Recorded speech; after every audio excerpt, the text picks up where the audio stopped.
Di tahun 40-an, mungkin 43 itu, ada peristiwa di India, ada kerusuhan agama, etnis bahkan itu. Antara Hindu yang mayoritas dan Islam yang minoritas. Seorang pemuda terbunuh pada peristiwa itu. Pemudanya Muslim. Peristiwa ini diterangkan oleh Amartya Sen di dalam bukunya, dan kita ingat bagaimana kita memahami sesuatu yang kita sebut politik identitas. Tokoh ini dia udah 3 hari ada di dalam rumahnya bersama istrinya dan seorang bayi, keluarga Muslim, warga negara India. Dia nggak bisa keluar rumah karena dikepung oleh radikal Hindu. Bayangkan situasi itu. Dia miskin. Padahal bayinya perlu susu. Lalu dia ambil risiko. Dia keluar rumah. Dia diuber oleh mayoritas Hindu. Lari ke sebuah rumah tetangga. Berupaya diselamatkan oleh tuan rumah. Tapi dia tewas oleh massa yang brutal dari radikal Hindu itu. Dia tewas di situ. Pertanyaan saya, dia tewas karena Muslim atau tewas karena miskin? Dari. Kamu kan anak bimbing, jadi saya lagi uji. Dia tewas karena Muslim atau karena dia tewas karena miskin? Saya enggak. Ya, sebagai apa? Yes. Tapi kita mesti terangkan. Kalau dia orang kaya, nggak mungkin dia keluar rumah. Kulkasnya penuh. Bahkan dia bisa pakai private jetnya untuk beli Nggak bisa bang, susu pakai helikopter bang. Ya, Kalau private jet nggak bisa, pakai helikopter bisa naik ke atas. Dia itu orang kaya, lebih kaya dari lo gitu. Jadi lo nggak usah bayangin apa-apa gitu. Saya yakin sekarang saya lebih kaya daripada abang. Itu nanti dibuktikan di KPK. Saya ulangi poin itu ya, ini serius nih. Karena status sosialnya miskin, dia ambil risiko. Jadi dia mati karena dia miskin. Bukan karena agama, dia mati. Memang orang sebut itu urusan agama. Tapi kalau dia minoritas dan kaya, dia selamat. Indonesia juga begitu, 98 banyak minoritas yang kaya selamat kabur dari kerusuhan 98. Jadi ada variabel lain di situ, bukan sekedar variabel ras segala macam, ada variabel kelas di situ. Itu poin pertama. Poin kedua, saya dengar tadi Pak Jokowi bicara tuh bahaya. Bahaya, kita bisa bayangkan dulu bahayanya dulu ya. Tapi kemudian beliau tambahkan, kita akan ada orang yang memanfaatkan itu. Ini udah insinuasi, siapa yang akan memanfaatkan? Tentara. Kartosuwiryo. Aidit, siapa? Jadi istilah itu aja udah menimbulkan kecemasan. Siapa? Cina, Amerika. Jadi Pak Jokowi bicara sebagai politisi di situ, bukan sebagai negarawan, kendati itu forum negara. Karena dia menakutkan sesuatu yang dia juga nggak tahu tuh apa tuh. Akan diporak-porandakan, akan ada yang menyusup segala macam. Siapa? Jadi kalau saya lihat misalnya Pak Jokowi, mending jangan lihat ILC, kan Anda akan gugup untuk melihat bahwa konsepnya macam-macam di sini. Dia pasti nggak ngerti. Sekarang saya buat mengerti dulu ya. Saya buat mengerti dulu. Kata identitas dipakai Pak Jokowi, kita juga pakai kata itu. Apa sih itu identitas tuh? Siapa di sini yang punya identitas? Identitas itu di dalam bahasa aslinya, bahasa Yunani, artinya dia yang sudah mati. Karena cuma orang mati yang bisa diidentifikasi. Itu etimologinya begitu. Arya Bima identitasnya Soekarno. Apa selamanya begitu? Belum tentu. Karena dia masih hidup, dia masih berubah.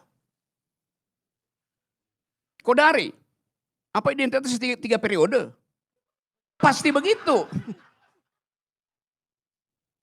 Jadi soal itu yang gagal kita bicarakan. Pak Jokowi dengar doang politik identitas, di dalam kepalanya Islam, selesai. Karena nggak paham itu. Yang nggak paham yang salah bukan Pak Jokowi, lingkungannya yang brief dengan cara yang buruk.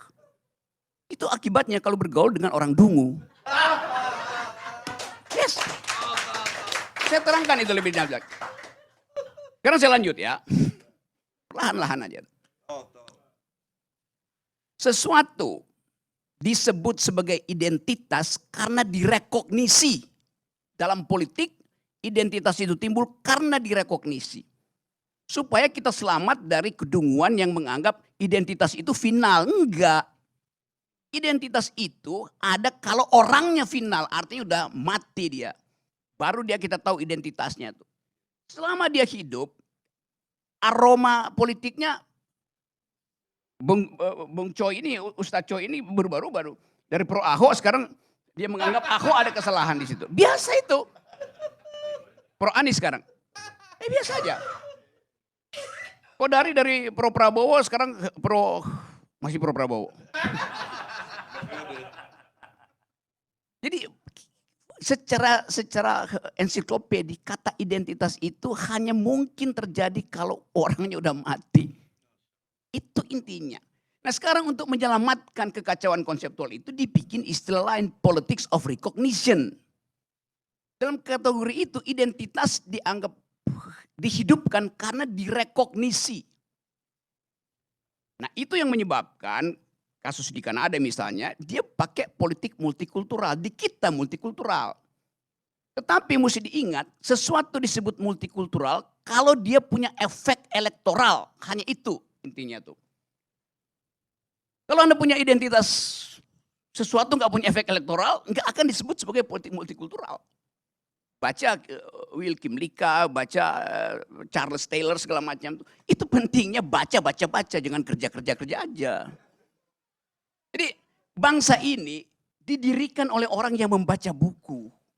Sehingga tadi yang terangkan oleh Fahri, mestinya kita perkakas yang ditinggalkan bangsa ini itu otak, pikiran, kita pakai.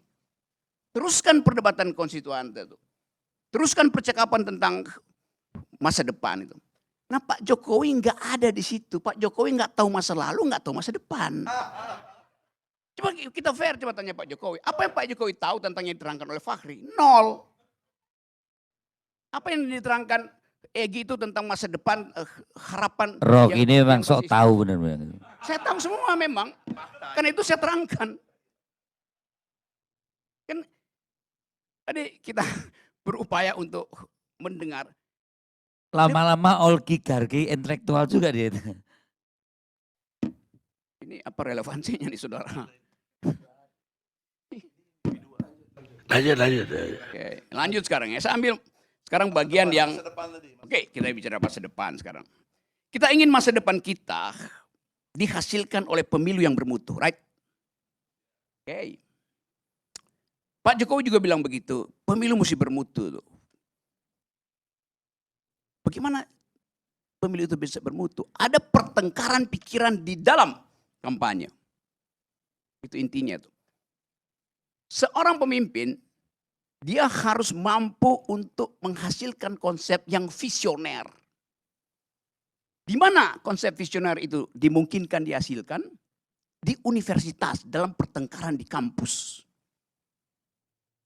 Tetapi, kata Pak Jokowi, jangan bawa politik ke kampus.